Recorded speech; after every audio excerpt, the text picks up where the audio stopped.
Welcome to tiffin series episode 3. आज आपण बनवणार आहोत बीटरूट पनीर पराठा, जो मुलांसाठी अतिशय पौष्टिक आहे व मुलं आवडीने खातात. 2 बीट घ्यायचे, ते बीटचे साल काढून टाकायचे व त्याचे काप करायचे. कुकरमध्ये थोडं पाणी घेऊन ते बीट टाकायचे व त्याचे 2 शिट्टे घेऊन घ्यायच्या. नंतर बारीक पनीर किसायचं, त्यात एक चिरलेला कांदा टाकायचा. उकडलेले बीट मिक्सरमध्ये बारीक करायचे. 1 कप गव्हाचं पीठ घेऊन त्यात चवीनुसार मीठ टाकायचे. त्यात बारीक केलेले बीट टाकायचं व एक गोळा तयार करायचा, जसं आपण गव्हाच्या पिठाचा करतो.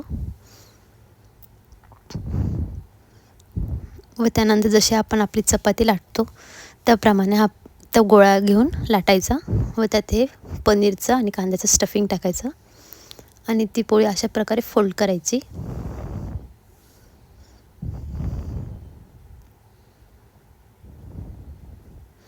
अशा प्रकारे ती पोळी फोल्ड केल्यानंतर थोडे पिठात डिप करून ती लाटायची व तव्यावर थोडं तूप टाकायचं आणि लाटलेला पराठा टाकायचा. मुलांसाठी देतोय म्हणून आपण गावठी तुपाचा उपयोग करायचा.